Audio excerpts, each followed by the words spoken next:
எல்லோருக்கும் அன்பான வணக்கம். இது ஹாப்பி லைஃப் தனம். நான் உங்கள் தனம். இந்த வீடியோவை பார்க்குற எல்லா பெண்களுக்கும் சீக்கிரமே தாய்மை பாக்கியம் கிடைக்கணும்னு நான் இறைவனை மனதார பிரார்த்திக்கிறேன். வாங்க இன்னைக்கு வீடியோக்குள்ளே போகலாம். இன்னைக்கு எதை பற்றின வீடியோ அப்படின்னு சொல்லி பார்த்தீங்கன்னா, நீங்கள் ப்ரெக்னென்ட் ஆகிறதுக்கு ஒரு சில நாட்கள் அப்படிங்கிறது இருக்குது. அந்த நாட்கள் தான் ஓவலேஷன் நாட்கள்.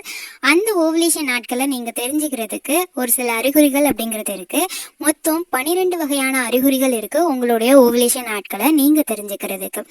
ஒரு சில அறிகுறிகள் அப்படிங்கிறது உங்களுக்கு கன்ஃபியூஷனை ஏற்படுத்துன்ற பட்சத்தில் நான் சொல்லக்கூடிய இந்த 12 அறிகுறிகளை பற்றி நீங்கள் தெரிஞ்சுக்கிட்டீங்க அப்படின்னா, ஒரு அறிகுறிகள் இல்லைனாலும் இன்னொரு அறிகுறியை வச்சு நீங்கள் நம்மளுக்கு ஓவலேஷன் தான் நடக்குது அப்படின்றத கன்ஃபார்ம் பண்ணிக்கலாம். அந்த 12 அறிகுறிகளையுமே நான் ஒன்றுக்கு பின்ன ஒன்றா சொல்லியிருக்கேன். இந்த வீடியோவை கடைசி வரைக்கும் ஸ்கிப் பண்ணாமல் பாருங்கள். அப்போ தான் நான் என்ன சொல்ல வரேன் அப்படின்றது முழுமையாக உங்களுக்கு புரியும். முதல்ல உங்களுக்கு ஓவலேஷன்னா என்னன்னு தெரிஞ்சிருக்கணும். ஆண்களுக்கு கருத்தரிக்கக்கூடிய வாய்ப்பு அப்படிங்கிறது எல்லா நாட்களுமே இருக்கும், அவங்களால கற்பவிக்க முடியும். ஆனால் பெண்களுக்கு கத்தரிக்கக்கூடிய வாய்ப்பு அப்படிங்கிறது மாசத்துல ஒரு டைம் தான் இருக்கும். அந்த டைம் தான் இந்த ஓவலேஷன் டேஸ் அப்படிங்கிறது. உங்களோட கர்ப்பப்பையிலேருந்து ஒரு எக்கு ரிலீஸ் ஆகும். அந்த டைம்ல நீங்க கான்டாக்ட்ல இருந்தீங்க அப்படின்னா எக்கோட ஸ்பெர்ம் மீட் ஆகி உங்களுக்கு குழந்தை அப்படிங்கிறது உருவாகும். பெண்ணோட கர்ப்பப்பையில லெஃப்ட் சைடு ஓவரில் இருந்து ஒரு மாசமும் ரைட் சைடு ஓவரில் இருந்து ஒரு மாசமும் கருமுட்டை அப்படிங்கிறது ரிலீஸ் ஆகும். அந்த கருமுட்டை 12லேருந்து 24 மணி நேரம் தான் உயிரோடு இருக்கும். அதுக்கப்புறம் அதோட ஆயுட்காலம் அப்படிங்கிறது போயிடும். அதுக்கு நீங்கள் ஓவலேஷன் டேஸை கால்குலேட் பண்ண தெரிஞ்சிருக்கணும். உங்களுக்கு ஓவலேஷன் டேஸை கால்குலேட் பண்ண தெரியல அப்படின்னா ரெகுலர் பீரியட்ஸ் இர்ரெகுலர் பீரியட்ஸ் ரெண்டு பேருமே ஈஸியாக கால்குலேட் பண்ணுறதுக்கு என்னோட சேனலில் வீடியோ போட்டிருக்கேன். அதை பார்க்காதவங்களுக்கு நான் டிஸ்கிரிப்ஷனில் லிங்க் கொடுக்குறேன், அங்கே போய் பாருங்கள். அது ரொம்பவே ஈஸியாக நீங்கள் கால்குலேட் பண்ணுறதுக்கு ரொம்பவே ஹெல்ப்ஃபுல்லாக இருக்கும். ரெகுலர் பீரியட்ஸ் இருந்தது அப்படின்னா உங்களுடைய சைக்கிள்ல இருந்து 14 நாட்களை கழிச்சுட்டு அந்த 14 நாட்களில் 14ஆவதா வரக்கூடிய நாட்களில் முன்னாடி 2 நாள் பின்னாடி 2 நாள் சேர்த்துக்கிட்டிங்கன்னா அந்த 5 நாட்கள் தான் உங்களுடைய ஓவலேஷன் டேஸ் அப்படிங்கிறது. பொதுவாக பெண்களுடைய கர்ப்பப்பையில் ஒவ்வொரு மாதமும் 5-6 எக் அப்படிங்கிறது வளர்ந்து அது கரெக்டாக அந்த ஓவலேஷன் டேஸில் எது நல்லா முதிர்ச்சி அடைஞ்சிருக்கோ அந்த ஒரு எக் மட்டும்தான் உங்களுக்கு ரிலீஸ் ஆகும். மற்ற எக்குலனா அப்படியே டிசால்வ் ஆகிடும். இதுதான் இயற்கையாக நடக்கக்கூடிய ஒன்று அப்படின்றத நீங்கள் தெரிஞ்சுக்கோங்க. இந்த ஓவலேஷன் அப்படின்றது நடக்கும் பொழுது உங்களுக்கு நிறைய சிம்டம்ஸ் அப்படின்றது உங்கள் பாடியில் ரிஃப்ளெக்ட் ஆகும். உங்களுடைய பீரியட்ஸ்ல இருந்து ஓவலேஷன் வரைக்கும் உங்களோட பாடியில் ஒரு சேஞ்ச் இருக்கும். அதுவே ஓவலேஷன்ல இருந்து உங்களுடைய பீரியட் வரைக்கும் ஒரு சேஞ்ச் இருக்கும். உங்களுடைய கர்ப்பப்பையிலிருந்து கருமுட்டை ரிலீஸ் ஆகும் பொழுது பலவிதமான அறிகுறிகள் அப்படிங்கிறது ஏற்படும். அதில் முதலாவதாக ஏற்படக்கூடிய அறிகுறி அப்படின்றது பிளாட்டிங் அப்படின்னா தமிழில் வீக்கம் அப்படின்னு சொல்லி அர்த்தம். உங்களுடைய பிறப்புறுப்பு பகுதி தடித்து போய் வீக்கமாக காணப்படும்.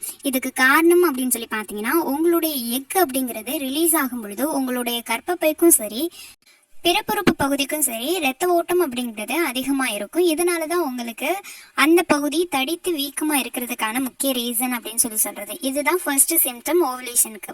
ரெண்டாவது அப்படின்னு சொல்லி பார்த்தீங்க அப்படின்னா நாசியா, அதாவது குமட்டல் அப்படிங்கிறது இருக்கும். ப்ரெக்னென்சிக்கு தான் இருக்கும் அப்படின்னா இல்லை, குமட்டல் அப்படின்றது இதை பொறுத்த வரைக்கும் உங்களுக்கு சாப்பாடு சாப்பிட்டோன்னு சில பேருக்கு எது கிடைக்கிற மாதிரி இருக்குது அப்படின்ற ஒரு ஃபீல் சொல்லுவாங்க. அந்த மாதிரியும் இல்லை அடிக்கடி உங்களுக்கு ஏப்ப வர்ற மாதிரியும் இந்த மாதிரியான ஃபீல் இருந்தது அப்படின்னா அது உங்களுக்கு ஓவலேஷன் சிம்டம்ஸில் சேரும். ப்ரெக்னென்சிக்கு வர வாமிட்டிங் சென்சேஷன் மாதிரிலாம் இருக்காது, இது லைட்டாக தான் இருக்கும், ஹெவியாக இருக்காது. மூணாவது அப்படின்னு சொல்லி பார்த்தீங்கன்னா உங்களுடைய அடிவயிற்று பகுதியில் லைட் வலி இருக்கும். இந்த அப்டாமினல் பெயின் அப்படிங்கிறது உங்களால் தாங்கக்கூடிய அளவுக்கு தான் இருக்கும். பல பேருக்கு தாங்க முடியாத அளவுக்கு கூட இருக்கலாம். இதை காரணமாக வச்சு நிறைய பேரால் செக்ஷுவல் லைஃப்பில் காண்டாக்டில் இருக்க முடியாது. இதனால நீங்கள் காண்டாக்டில் இல்லாமல் இருந்துடாதீங்க. ஏன்னா இந்த சமயத்தில் நீங்கள் இந்த கோர்ஸில் இருந்தால் தான் உங்களுக்கான ப்ரெக்னென்சிக்கான வாய்ப்பு அப்படிங்கிறது அதிகரிக்கும். நிறைய பேருக்கு வயிற்றுவலி காரணமாக நிறைய பேர் செக்ஷுவல் லைஃப்பை அவாய்ட் பண்ணிடுவாங்க. உங்களுக்கு ப்ரெக்னென்சி தள்ளி போகிறதுக்கு எதுவும் ஒரு ரீசனாக கூட அமையலாம். அதனால உங்களுடைய அப்டாமினல் வலியை காரணமாக வச்சு நீங்கள் செக்ஷுவல் லைஃப்பை தயவு செஞ்சு தவிர்த்துறாதீங்க. இந்த டைம் தான் உங்களுக்கு சரியான டைம் உங்களுடைய கணவரோடு இணைந்திருக்கிறதுக்கு. நாலாவதாக இருக்கக்கூடியது அப்படின்னு சொல்லி பார்த்தீங்கன்னா உங்களுக்கு செக்ஷுவல் லைஃப்பில் அதிக இன்ட்ரெஸ்டட் இருக்கும். பொதுவாக பெண்களுக்கு அவங்களோட பீரியடான ஃபர்ஸ்ட் டேலேருந்து 10th டே வரைக்கும் சரி, அது மட்டும் இல்லாமல் 20வது நாள்லேருந்து அவங்களுடைய நெக்ஸ்ட் பீரியட் ஆகக்கூடிய நாட்கள் வரையும் சரி, அவங்களுக்கு செக்ஷுவல் லைஃப்பில் பெரிய இன்ட்ரெஸ்டே இருக்கவே இருக்காது.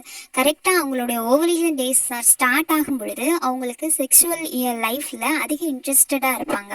எதிர்பாலினத்தின் மேலே அதிகமாக ஈர்ப்பாகவும் இருப்பாங்க. இதுக்கு முக்கிய ரீசன் அப்படின்னு சொல்றது உங்களுடைய எக்கு ரிலீஸ் ஆகுறதுனால தான். இது இயற்கையாகவே உங்களுடைய எக்கு ரிலீஸ் ஆகும் பொழுது உங்களுக்கு ஆட்டோமேட்டிக்காக செக்ஷுவல் லைஃப்பில் இன்ட்ரெஸ்டட் இருக்கிற மாதிரி தான் இயற்கை நம்மளுக்கு அமைச்சு கொடுத்துருக்கு. அஞ்சாவது அப்படின்னு சொல்லி பார்த்தீங்க அப்படின்னா பிரஸ்ட் பெயின், அதாவது டென்டர்னஸ்ன்னு சொல்லுவாங்க. அதாவது பிரஸ்ட் வந்து ரொம்ப ஹெவியாக இருக்கிற மாதிரியோ இல்லை ரொம்ப சாஃப்டாக சென்சிட்டிவாக அந்த மாதிரி இருக்கும் உங்களுடைய பிரஸ்ட் அப்படிங்கிறது. அது வரைக்கும் இப்போ நார்மலாக இருக்கிறது, அந்த சமயங்களில் ரொம்ப சாஃப்டாக ரொம்ப சென்சிட்டிவாக இருக்கும். இந்த மாதிரி இருந்தது அப்படின்னா அது உங்களுடைய ஓவலேஷன் சிம்டம்ஸை குறிக்கக்கூடியது. ஆறாவதாக இருக்கக்கூடியது ஓவலேஷன் ப்ளீடிங் அப்படின்னு சொல்லுவாங்க. அதாவது ஸ்பாட்டிங், ஓவலேஷன் ஸ்பாட்டிங், அதாவது லைட் ஸ்பாட்டிங் இருக்கும். இது வந்து ஒரு ட்ராப் இல்லை 2 ட்ராப் வந்து ஸ்பாட்டிங்ஸ் இருக்கும் பிளட்டு. இந்த மாதிரி இருக்கிறது வந்து உங்களோட எக்கு அந்த கருமுட்டை பையிலேருந்து ரிலீஸ் ஆகும் பொழுது சில பேருக்கு ஒவ்வொருத்தவங்களுடைய உடம்பு கண்டிஷன் பொறுத்து இது எல்லாருக்குமே இருக்குமான்னு கேட்டிங்கன்னா கண்டிப்பாக இருக்காது. அந்த எக்கு அங்கேருந்து ரிலீஸ் ஆகுறதுனால உங்களுக்கு அந்த ப்ளீடிங் அப்படிங்கிறது லைட்டாக இருக்கும். இது வந்து ஒரு ட்ராப்போ 2 ட்ராப்போ இல்லை வந்து ப்ரௌன் மாதிரியோ ரொம்ப ஹெவியாக நிறையவே இருக்காது. அந்த ஸ்பாட்டிங் மாதிரி தான் இருக்கும். இது வந்து இம்ப்ளான்டேஷன் ப்ளீடிங் அளவுக்கு கூட இருக்காது. அடுத்த சிம்டம்ஸ் அப்படின்னு சொல்லி பார்த்தீங்க அப்படின்னா ஒயிட் டிஸ்சார்ஜ். உங்களுக்கு வந்து நார்மலாக வந்து ஓவலேஷனுக்கு உங்களுடைய பிறப்புறுப்பு பகுதி அப்படிங்கிறது ஒரு வகையான ஒயிட் டிஸ்சார்ஜ் அப்படிங்கிறத ரிலீஸ் பண்ணும். பொதுவாக உங்களுடைய பீரியடுக்கு அடுத்தது கொஞ்சம் ட்ரையாக இருக்கும், அதுக்கப்புறம் திருப்பி ஸ்டிக்கியாக வரும், அதுக்கப்புறம் ரொம்ப வாட்ரியாக நல்ல ஸ்ட்ரெச்சியாக இருக்கும். நீங்கள் உங்களுக்கு வரக்கூடிய அந்த ஒயிட் டிஸ்சார்ஜ் அப்படிங்கிறது ஸ்ட்ரெச்சியாக எக் ஒயிட் மாதிரி இருக்கும்.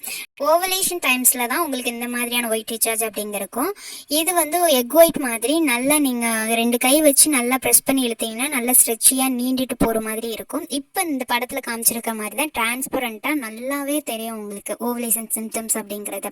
உங்களுடைய பிறப்புறுப்பு பகுதி எப்போவுமே ஈரப்பதமாக இருக்கும். இதுக்கான ரீசன் அப்படிங்கிறது நீங்கள் இந்த டைமில் நீங்கள் காண்டாக்டில் இருக்கும்பொழுது உங்களுடைய ஸ்பெர்ம் நல்லா நீந்தி போகிறதுக்கு ஏற்ற மாதிரி உங்களுடைய பிறப்புறுப்பு பகுதி வடிவமைக்கப்பட்டிருக்கும். இதுதான் ஓவலேஷனுக்கு தயாராகிறது அப்படின்னு சொல்லி அர்த்தம். இந்த ஓவலேஷனுக்கு உங்களுடைய பிறப்புறுப்பு பகுதியும் சரி கர்ப்பப்பையும் சரி தயாராகும். அப்படி தயாராகும் பொழுது தான் இந்த மாதிரியான சிம்டம்ஸ் அப்படிங்கிறது ஏற்படும்.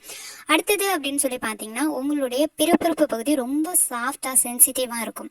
அதாவது மற்ற நாட்களில் உங்களுடைய பிறப்புறுப்பு பகுதி அப்படிங்கிறது ரொம்ப ரஃப்பாவோ இல்லை வந்து ரொம்ப ஹார்டாவோ இருக்கிற பட்சத்தில் இப்போ நீங்கள் இந்த ஓவலேஷன் டைம்ஸில் பார்த்தீங்க அப்படின்னா ரொம்ப சாஃப்டாக ரொம்பவே ஈரப்பதத்தோட உங்களுடைய கர்ப்ப வாயும் நல்லா ஓப்பனாக இருக்கும். இந்த மாதிரி இருக்கிறது வந்து உங்களோட ஓவலேஷன் சிம்டம்ஸ்.